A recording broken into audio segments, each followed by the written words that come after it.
Multimedio 106. Comunicación en todo sentido.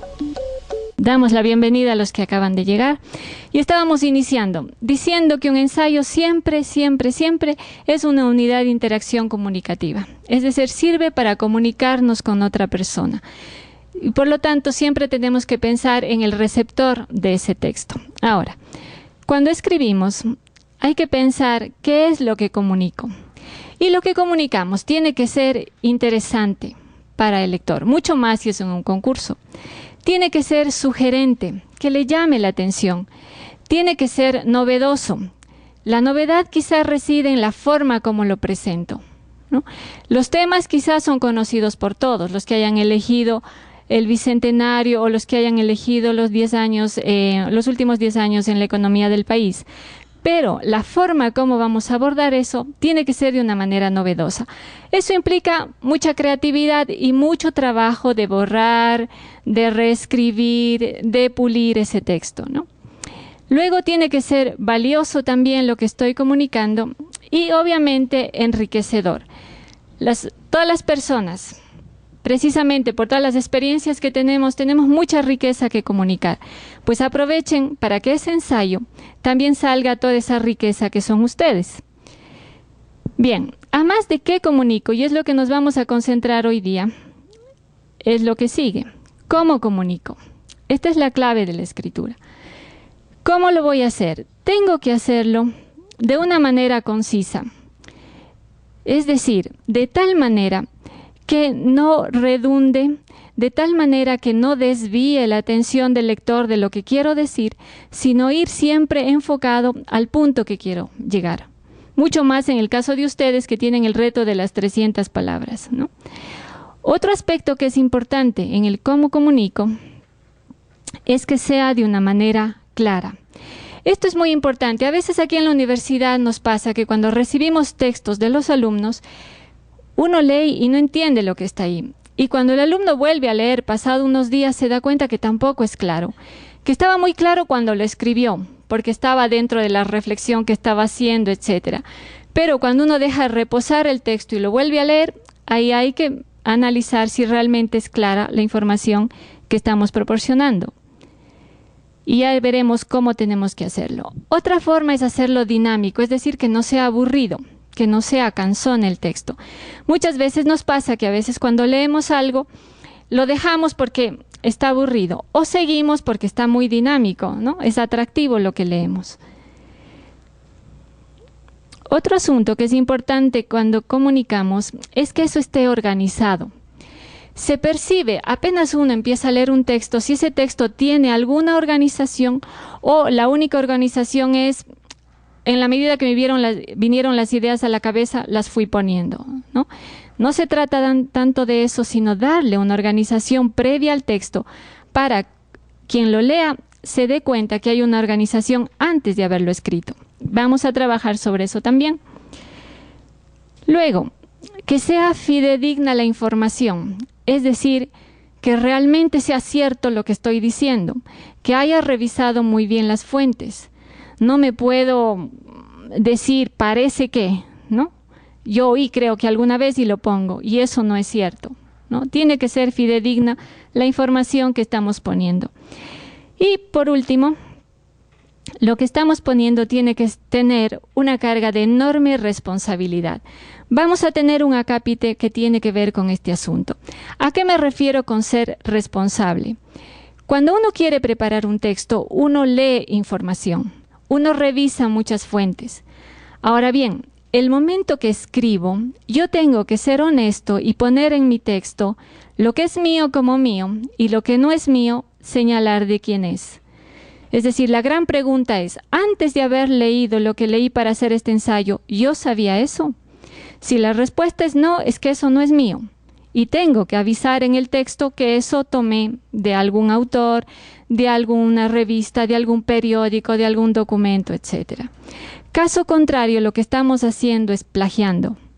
Y eso, por lo menos dentro de la universidad, es penalizado, ¿no?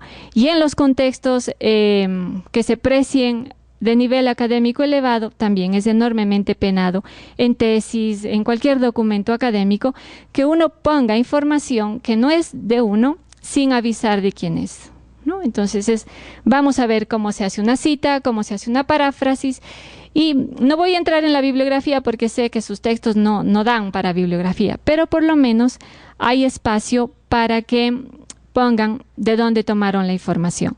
No sé si hasta aquí hay alguna pregunta. ¿No? Ya, seguimos entonces.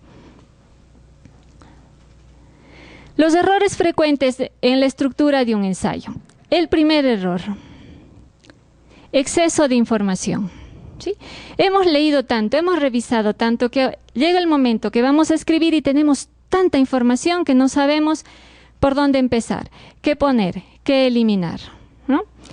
Vamos luego a trabajar cómo podemos pulir eso. Otro error que suele haber ahí es la falta de criterio de organización.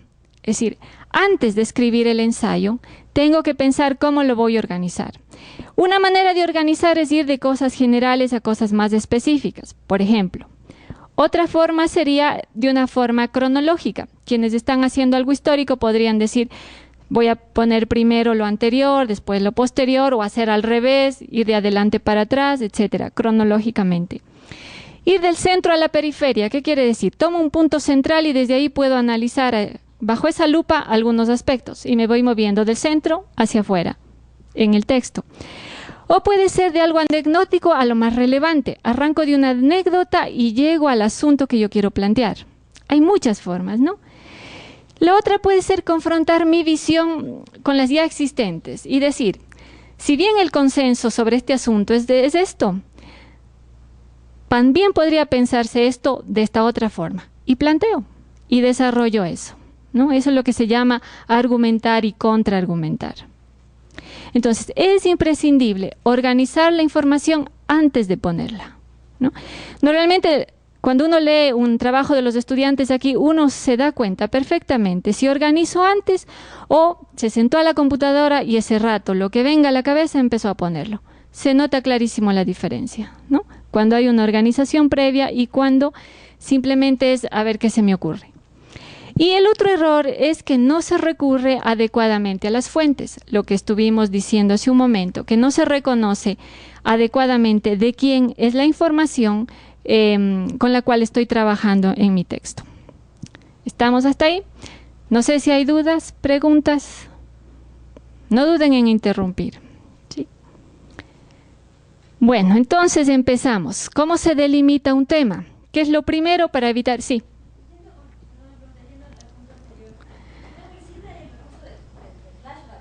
Ajá. Sí.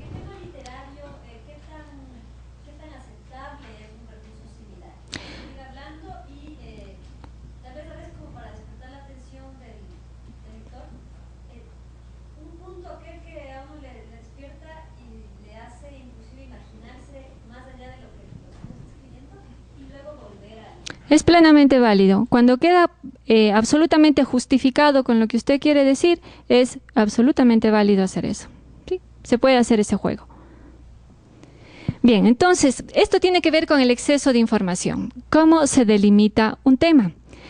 Lo que les voy a proponer en la tarde de hoy, les voy a entregar, yo hice ya un ensayo de 300 palabras, pero sobre otro tema que no es el de ustedes, para en función de ese texto ir analizando. Entonces vamos a ver unas partes, después les entrego y estudiamos un poco este texto. Bien, ¿cómo se delimita un tema? Hagamos cuenta que el concurso nos planteaba este tema, el nazismo en 300 palabras. ¿Ya? ¿Qué se les viene a la cabeza sobre este tema, este momento? Hitler, uno, ¿ya? Movimiento político. ¿Qué más se les ocurre? Fascismo, ¿qué más? Racismo, bien, ¿qué más? Alemania, muy bien. ¿Qué más? Genocidio, bien. Uno cuando empieza a trabajar con un texto hace esto, lluvia de ideas. Es decir, ¿qué más o menos he oído y sé de esto, no? A nadie se le ocurre decir Ecuador, obviamente porque no entra ahí, ¿no es cierto?, en ese tema. Ya, entonces Eso es lo que hace primerito. Lluvia de ideas. Con esas ideas va a decir, bueno, a mí me interesaría más hablar del genocidio, me interesaría más hablar del racismo, me voy más por el lado político, y eso es lo que nos debe conducir a buscar información. O quiero hablar de Hitler, y entonces empiezo a buscar más sobre Hitler, etcétera, porque eso me ayuda a cortar el tema. Entonces, veamos lo que brevemente hice yo. Hay que elegir un aspecto relacionado con el tema y descartar todos los demás. Entonces, la ideología nazi. Ahora, eso sigue siendo muy amplio para 300 palabras. Es una montaña. Podría dar para una tesis doctoral. Tengo que seguir cortando. La ideología nazi durante la guerra, el caso de Alemania. Ya, solamente en la guerra y solo Alemania. Y empiezo a buscar y es un montón de información. Y entre esa información voy encontrando actitudes asumidas desde la ideología nazi en Alemania. Ya se me va cortando, pero todavía tengo hartísima información. No voy a poder ponerlo en 300 palabras. Reacciones que provocaron las actitudes asumidas desde la ideología nazi en Alemania. Yo digo, pueden haber reacciones positivas o negativas. Alemanes en contra del nazismo, ya está más corto, ¿no? Pero alemanes son un montón todavía. Por eso digo, jóvenes alemanes en contra del nazismo. Es menos gente ya, ¿no? Solo los jóvenes. Y después, ahí revisando, encontré 2 jóvenes alemanes en contra del nazismo, los hermanos Sofía y Hans Skoll. Ya, ahí voy a entrar, ¿sí? ¿Voy a hablar del nazismo? Sí. Pero voy a hablar algo muy concreto. ¿Qué hicieron 2 jóvenes alemanes en contra del nazismo en Alemania en esa época? Voy a dejar afuera todo lo demás, incluido Hitler, incluido el racismo, incluido todo eso. Me voy a concentrar en eso. ¿Vieron cómo se va cortando? Esto solo se puede cortar cuando reviso bibliografía. Reviso, y hay cosas que me llaman más la atención y otras menos. Entonces descarto y voy escogiendo algo que me atraiga y sobre lo que a mí me gustaría hablar. Para evitar esa cantidad de información, para evitar que el texto sea demasiado general, mucha información pero poco fondo, es importantísimo delimitar el texto. Puede que haya encontrado algo precioso, no sé, del Papa en esa época, y me encanta, pero me voy a entrar en esto, ¿no? Lo del Papa ya me lo leeré. ¿Qué pasó en esa época? Cuando él era jovencito y estaba en Polonia y eso, ¿no es cierto?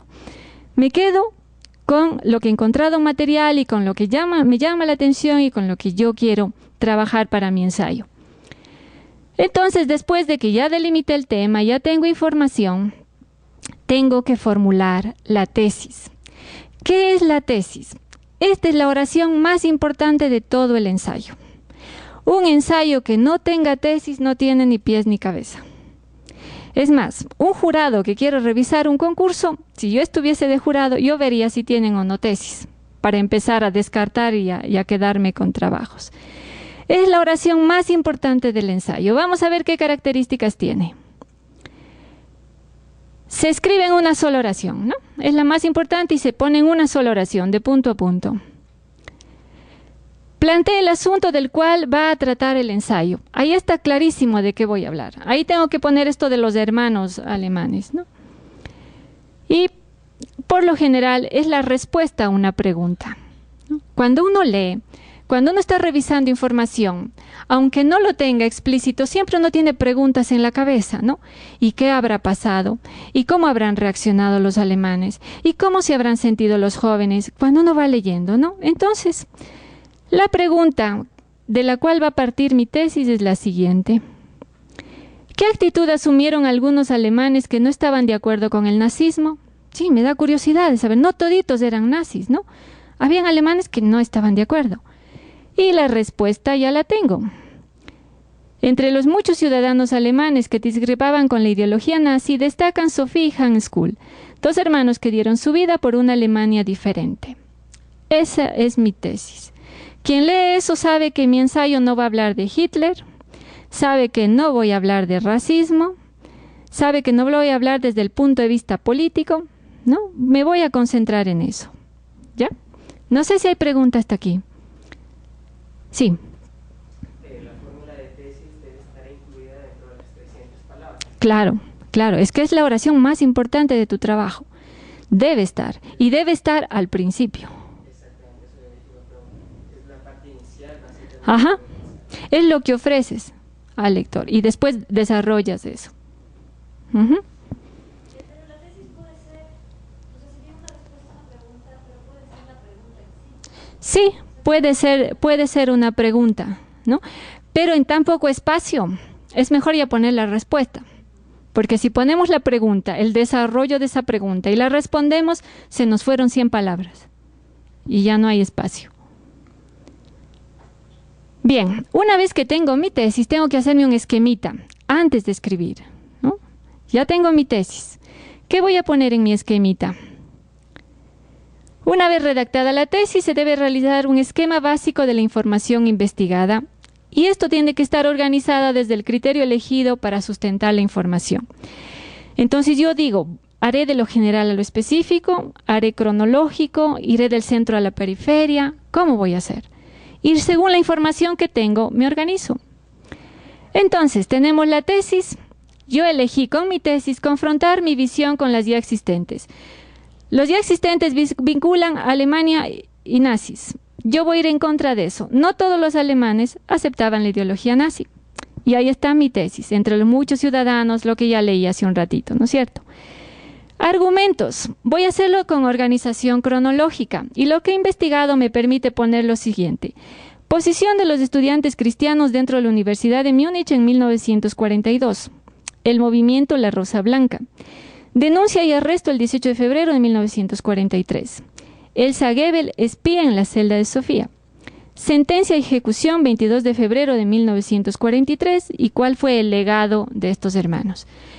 Con eso, si yo tuviera que escribir un ensayo más largo, digan ustedes 10, 15 páginas, yo podría con cada tema hacer un párrafo o dos. En el caso de ustedes, que tienen que hacer 300 palabras, para cada idea necesito solo una oración. No me da para más, ¿no? Pero ya tengo el criterio, ¿no? Voy a hacer cronológico hasta que les matan a ellos. ¿Y cuál es su legado? Ahora descanso y tomo agüita. ¿Hay alguna pregunta?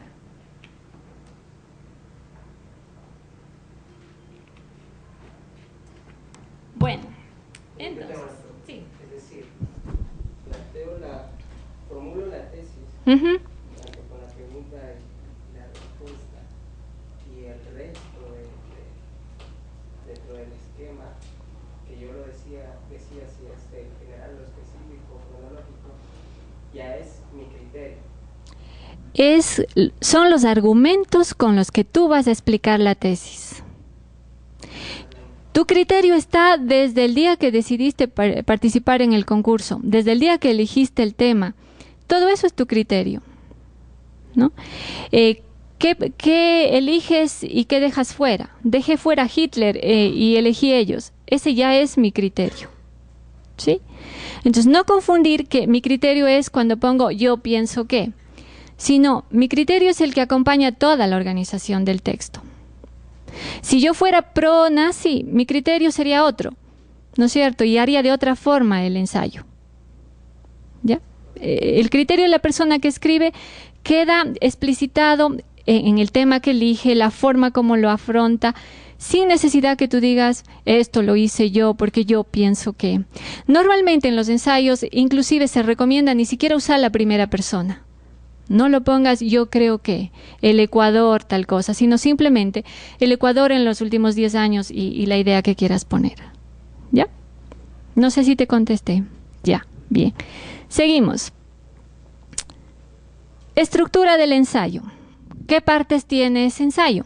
Ya tenemos lista la tesis, ya tenemos listo los argumentos que vamos a utilizar. Ahora, ¿qué partes va a tener ese ensayo?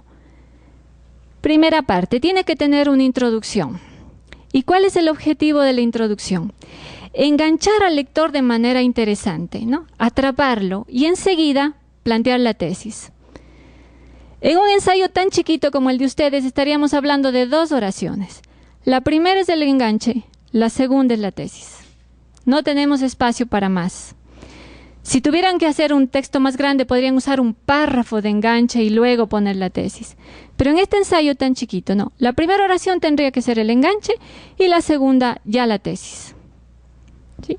Esa es la introducción y no hay espacio para más. Viene el desarrollo del texto. ¿Cuál es el objetivo del desarrollo? Proponer los argumentos que van a explicar, que van a probar, que van a satisfacer la inquietud generada en el lector por la tesis que ustedes plantearon, ¿no? Ya le plantean eso y claro, uno quiere entrar a saber qué pasó con estos hermanos, qué hicieron, y eso lo van a poner en el desarrollo, ¿no? Entonces es argumentar suficientemente, explicar la tesis. Ese es el desarrollo, nada más. Como ya tenemos el esquema, no nos vamos a despistar, no nos vamos a ir por otro lado, ni ese rato recién vamos a intentar ver qué pondré, etcétera, ¿no es cierto? Y finalmente necesita una conclusión. ¿Cuál es el objetivo de la conclusión? Cerrar el texto, que el lector sienta que ya estoy concluyendo mi texto. No que le dejo ahí en el aire, ¿no?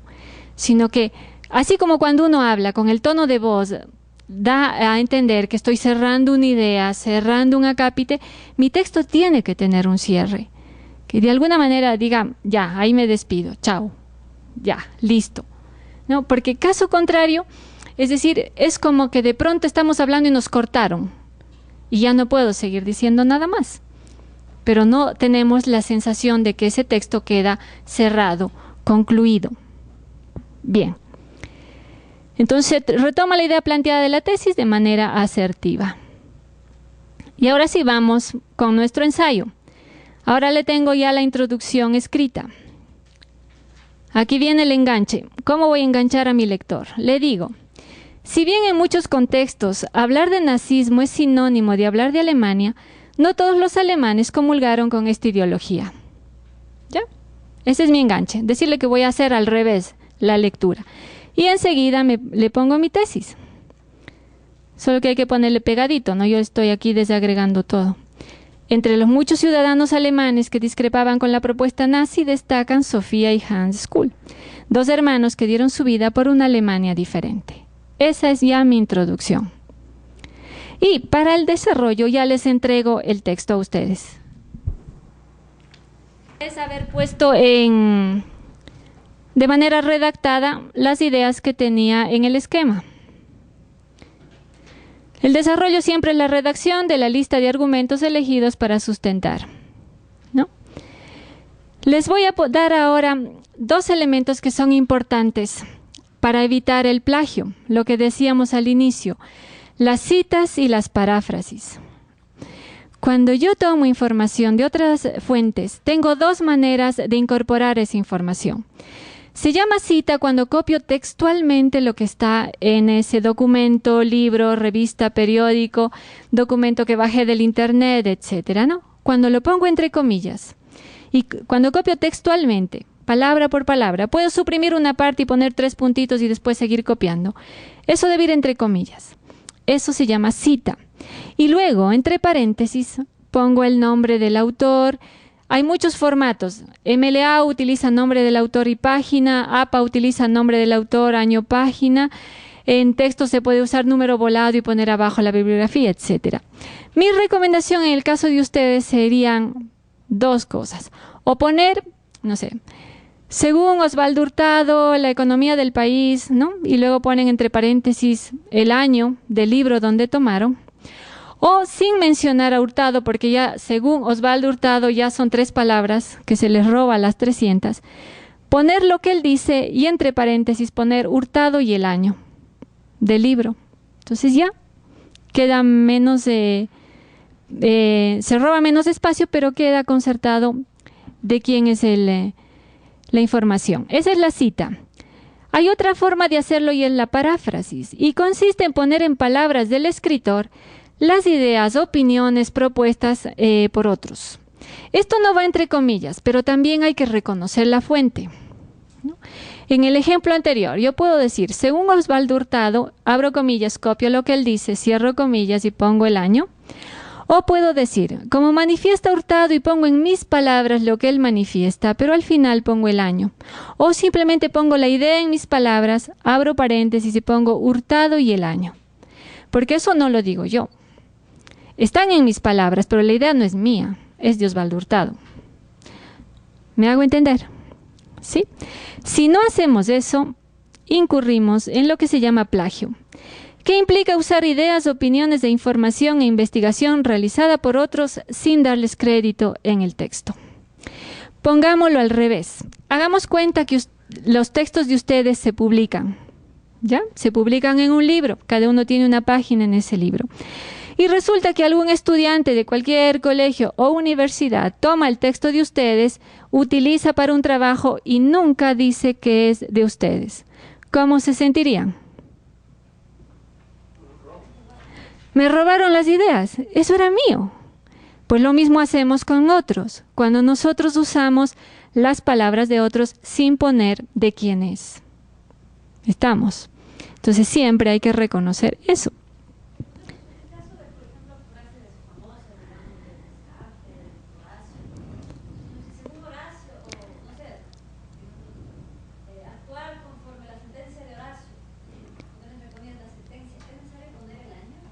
No, en esos casos no.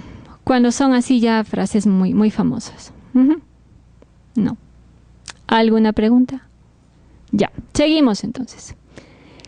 Ahí tenemos un ejemplo de cita que ustedes la van a encontrar en la hojita que les di, está al final. Es la última oración, ahí está la cita que está puesta ahí.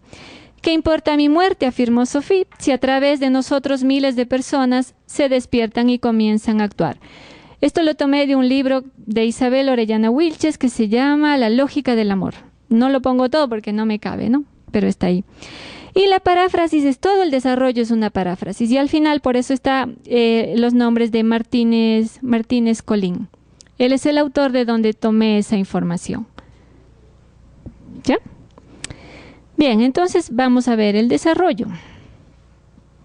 Ustedes lo tienen ahí como segundo gran párrafo, ¿no? Dice, ambos, estudiantes de la Universidad de Múnich, debatían con otros sobre cómo debía actuar un cristiano bajo aquella dictadura. Entonces surgió el movimiento La Rosa Blanca, que por medio de panfletos difundía su oposición al nazismo. Juntos lideraron este movimiento que empezó a extenderse por toda Alemania. El 18 de febrero de 1943, cuando Sofía estuvo repartiendo información, fue vista por un conserje quien avisó a la policía. Los hermanos fueron arrestados, así como otros miembros del grupo. La Gestapo colocó en la misma celda de Sofía a Elsa Goebbels para espiarla y obtener información. Al conocerla, Elsa cambió sus convicciones y no dio ningún informe. Después de la guerra, describió en una carta dirigida a los padres de los Skoll cómo en sus últimos días de su vida, Sofía le había cambiado su forma de pensar y marcado para siempre. El 22 de febrero de 1943, un tribunal les declaró culpables de traición y fueron condenados inmediatamente a la guillotina. Ahí está mi desarrollo. Están las ideas que les había puesto, en orden cronológico, qué pasó antes, cómo culminó esta historia, qué hicieron ellos, y finalmente nos vamos a la conclusión. También la tienen ahí como párrafo tercero, ¿no? Su historia es un ejemplo de valentía al combatir, sin apenas medios, contra la impresionante potencia del Tercer Reich. Eso lo digo yo, ¿no? Tenían la convicción de que la vida se revaloriza cuando se pone al servicio de algo superior. Por eso marcharon serenos a la ejecución de la sentencia, sin miedo, sabiendo que morían defendiendo algo grande, algo en lo que creían. Y cierro con la cita de lo que había dicho Sofía. ¿Qué importa mi muerte si a través de nosotros miles de personas se despiertan y comienzan a actuar? La pregunta es, ¿escribió un ensayo sobre el nazismo? ¿Sí? ¿Enfoqué de alguna manera ese tema? ¿Logré cortar el tema? ¿Le satisfice la curiosidad que habría en el lector con eso de que dos hermanos hicieron algo? Les conté cómo fue, ¿no? Era en la universidad, repartían panfletos, la policía los vio, los llevó presos, les juzgaron, les sentenciaron, murieron. Y luego hay esta historia de esta señora que cambió su vida al compartir la celda 5 días con Sofía. Solo en 5 días ya les sentenciaron y les mataron. Y esta señora cuenta a los papás de la chica lo que significó haber conocido a la muchacha. Y por eso yo cierro diciendo que es muy valioso lo que hicieron, ¿no? Y que la frase de ella de alguna manera me da la razón, ¿no? Y ya está. ¿Lo vieron? Sí. Sí, muy interesante. Solamente que tal vez podría variar, yo tengo algún punto ahí, podría variar Por supuesto. Ujú. Por ejemplo, yo le he puesto, como dice, 18 de febrero de 1843, cuando aquí dice en el texto, Sócrates tuvo un margen, podría decirse, para la economía del texto y Ujú. por estilo, repartía. Ujú. Ujú. Sí, sí, sí, sí. Ya lo vamos a ver ahorita, dos cositas que tienen que ver con ello. Bien, entonces, haciendo referencia a la intervención, por ejemplo, ahí les pongo un ejemplo de cómo a veces encontramos información y uno podría cortar. Lo que está en azul, ¿no? Es información que también encontré. Dice, en mayo de 1943 entró en la Universidad de Múnich como estudiante de biología y filosofía. Ella, ¿no? Su hermano Hans también estudiaba medicina. Eso se puede suprimir diciendo ambos estudiantes de la universidad debatían, etcétera. Porque lo más importante es que estudiaban en la universidad, no qué estudiaba cada quien, para lo que me interesa explicar. Lo que interesa es que eran estudiantes de la universidad. Entonces, por ejemplo, uno puede ir sacando información que no es trascendental. Otro ejemplo sería el siguiente. Por ejemplo, dice, la Gestapo colocó en la misma celda de Sofía a una mujer llamada Elsa Goebbels. Si yo pongo simplemente como está abajo, la Gestapo colocó en la misma celda de Sofía a Elsa Goebbels, sabemos que es una mujer y que será su nombre. Entonces poner a una mujer llamada es innecesario y les quita texto. Si simplemente ponen el nombre de ella, ya sabemos que es mujer por Elsa, ¿no? Lo difícil sería que uno no entendiera si es un nombre femenino o masculino, pero queda claro que es una mujer. Luego dice, para espiarla y obtener más nombres de los miembros del grupo. Si yo pongo para obtener información, es suficiente, porque esa información va a ser qué hacían, quiénes hacían, es todo lo que le van a preguntar a ella, ¿no es cierto? Para seguir denunciando a la gente. Y luego dice, sin embargo, sucedió lo contrario, pues Elsa cambió sus convicciones al conocerla y no reportó nada. Basta con decir, al conocerla, ella cambió sus convicciones y no dio ningún informe, porque ya sabemos que sucedió lo contrario al decir eso, ¿no? Si decimos que ella cambió y no dio ningún informe, eso es lo contrario de lo que se esperaba, ¿no? Entonces, a veces son frases que nos van a ocupar espacio y que nos quitan el pequeño número de 300 palabras en las que tenemos que hacer el texto. ¿Sí? Me parece que la intencionalidad del concurso, hasta donde yo voy, como les ha planteado un ensayo, hay que distinguir un poco lo que es el ensayo literario del ensayo más bien de análisis, de crítica, ¿no? En el ensayo literario tú puedes asumir otro estilo, otras tendencias, y más bien tiende a ser más ampuloso el ensayo literario.